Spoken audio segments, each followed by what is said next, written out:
This is a Blairing Out with Eric Blair show, and I'm here at the Hall of Heavy Metal History Awards with Don Airey, the man, the myth, the legend. Oh, thank you very much. It's nice of you to say that. Don, you've been touring with Deep Purple for a long time now. We've decided, it's probably the farewell tour, the long farewell tour. So we've just been out for 8 months. Scandinavia, Europe, UK, America, South America.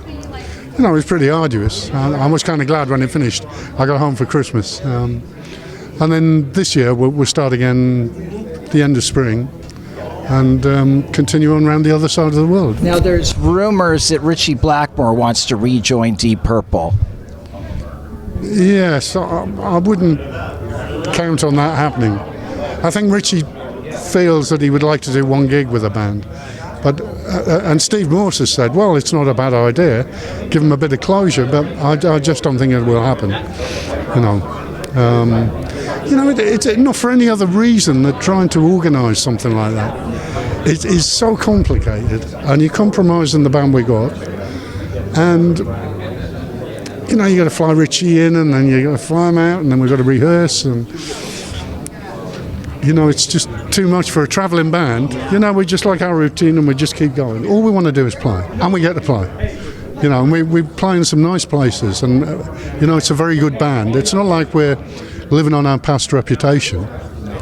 We're a proper band, and we think about the music and we talk about it, and it's been the pleasure of my life, actually.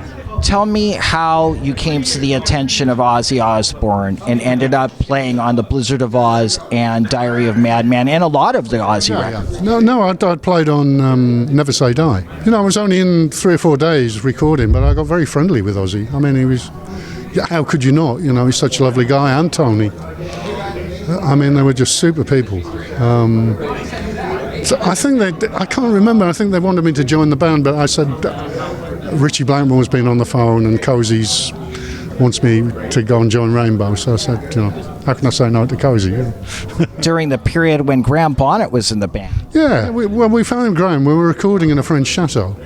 And Cozy used to have this game. He had a great collection of cassettes. And in the evening, after dinner, he'd get his cassette player and he put something on. You had to guess what it was. Just a couple of seconds, what's this? So only one woman came on. And then everybody went, God, who was that? Yeah, the Marbles. What was the name of the singer, Graham Bonnet? Wonder whatever happened to him. So we traced him. We found him in Australia. Flew him in. He was a bit bemused by the audition. He didn't really know who Purple were. Never heard of Ritchie. But I think, we said to him, I said, what do you want to sing? I told him Mistreated. And he had the gig on the third syllable, I've been Miss. Ritchie went. It was amazing, an amazing singer. I thought he was going to come tonight, but he can't make it. What is the secret to working with Ritchie Blackmore? Well, I always tried to just be there for him, and follow him. He said I never missed a cue in 2 years. He'd throw a lot of things in. He said, I can never catch you out, Airey. What's up with you? But it was great, just to be there. And, we made a wonderful noise, that band. It was heavy, melodic. We had hit singles. So it was wonderful. Yeah. Tell me about Randy Rhoads. What was it like working with him? What kind of person was he? Well, I only worked briefly with him. I worked with him on the Blizzard of Oz album. And we got talking. He was a big fan of Gary Moore. And he wanted to know all about Gary, you see, because Gary was one of my best friends. And then, they dragged me into the band. I didn't know whether it was a good thing or not, but, I had to suss out what he wanted. He wanted something different from, say, what I was doing with Rainbow. We had many late-night discussions on the tour bus. I mean, he was a lovely chap. He was an absolutely brilliant musician and very modest. But he knew he was good, Coming up with the keyboards for Mr. Crowley. I was in the control room with my keyboards, and the band was sitting along the desk like a judge and jury, And eventually they said they wanted an intro. So I said, you lot, shut up, go on, get out, come back in half an hour. And I was just left with Max Norman. And Ozzy came back half an hour later, listened to what I'd done. He said, man, you just plugged into my head. What can we see next from Purple? Is there going to be another album, a final album? I don't know. I can't say. It's a possibility, but we'll have to see. We have a very arduous schedule, and we'll know when it's time to call it a day.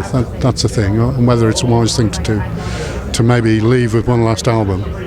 The trouble is, we record in Nashville with Bob Ezrin, and Nashville's wonderful. Everybody wants to go back there. So we'll see. My son Mike, who is here, is Purple stage manager. Oh, really? Yeah, and my keyboard tech. And when we're recording, he looks after the band, so he's always going, Dad, another album, Nashville, come on. Don Airey, it's been great talking to you. God bless you. Thank you for being on the Airing Out Show.